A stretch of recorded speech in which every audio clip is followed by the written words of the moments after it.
পরীক্ষা যখন আসবে তখন ঘুমাইতে হবে বেশি।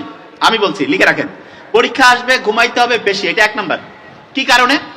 আমরা যখন কোনো একটা জিনিস পড়ি তখন পড়াটা প্রথমে শর্ট টার্মে থাকে, একটা ছোট্ট বক্সের মধ্যে থাকে। ওই পড়াটা শর্ট টার্ম থেকে লং টার্মে যাওয়ার জন্য সবচেয়ে গুরুত্বপূর্ণ হচ্ছে ঘুম। তার মানে পরীক্ষা যত আগায় আসবে তত বেশি পরিমাণ ঘুমাইতে হবে। তাহলে বলেন, পরীক্ষার সামনে ঘুমাবো কি বেশি না কম?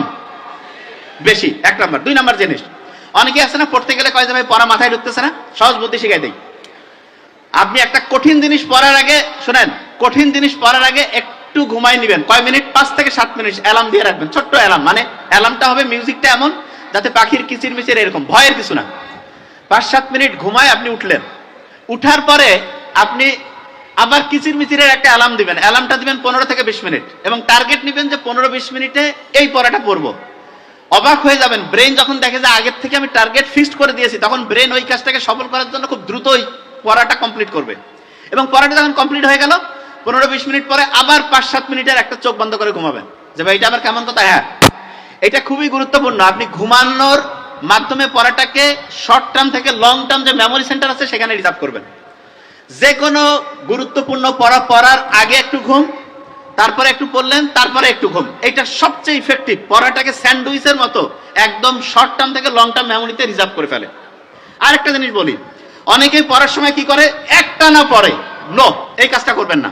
পড়ার ক্ষেত্রে সবচেয়ে গুরুত্বপূর্ণ, হাইয়েস্ট একটানা সবচেয়ে যদি বেশি পড়তে মন চায় 25 মিনিট, সবচেয়ে বেশি। যে ভাই এটা হাইয়েস্ট 25 মিনিট, হ্যাঁ, 25 মিনিট পড়ার পরে 5 মিনিট, 7 মিনিট, 10 মিনিটের রেস্ট, তারপরে আবার পড়বেন, আবার 5-7 মিনিটের রেস্ট, আবার পড়বেন, আবার 5-7 মিনিটের রেস্ট, আবার পড়বেন। কারণটা কি? আপনি যদি একটানা 60 মিনিট পড়েন, ধরেন যে একটানা 60 মিনিট পড়ছেন, তাহলে দেখা যাবে আপনি 78-79 লাইনের মধ্যে যে তথ্য আছে সেটা মাথায় আনতে পারবেন। আর যদি আপনি 10 মিনিট পড়লেন, 5 মিনিট রেস্ট, 10 মিনিট পড়লেন, 5 মিনিট রেস্ট, 10 মিনিট পড়লেন, 5 মিনিট রেস্ট, 10 মিনিট পড়লেন, 5 মিনিট রেস্ট, তাহলে 1 ঘন্টায় 4টা 10 মিনিট পাইছেন, 4টা 5 মিনিট। 4টা 5 মিনিট চোখ বন্ধ করেছিলেন, একটু বুক ভরে শ্বাস নিছেন, ছাড়ছেন, হাঁটাহাঁটি করছেন, আর 4টা 10 মিনিট ঠিকভাবে পড়ছেন। এই 40 মিনিটে আপনার 107 থেকে 108 লাইনের মধ্যে যে পড়া আছে সেটা মাথায় আসবে। তার মানে আপনি চিন্তা করেন, পড়ার মাঝখানে মাঝখানে তখন আপনি বিরতি দেন, তখন পড়ার যে গতি সেটা বেড়ে যায়। আমরা অনেকেই অভিভাবকরা কয় তুই বারবার উঠিস কেন? অভিভাবকদেরকে জানতে হবে পড়ার কিছু স্মার্ট সিস্টেম আছে। সে যদি একটানা পড়ে তাহলে পড়া খারাপ হবে, আর সে যদি পড়ার মাঝখানে মাঝখানে গ্যাপ দিয়ে পড়ে তাহলে পড়াটা অসাধারণভাবে শর্ট টার্ম থেকে লং টার্ম মেমোরিতে যাবে। মুহাম্মদ সাল্লাল্লাহু আলাইহি ওয়াসাল্লাম দুপুরের দিকে কাইলুল্লাহ করতেন না?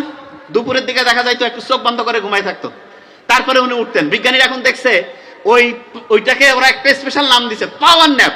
লাভটা কি?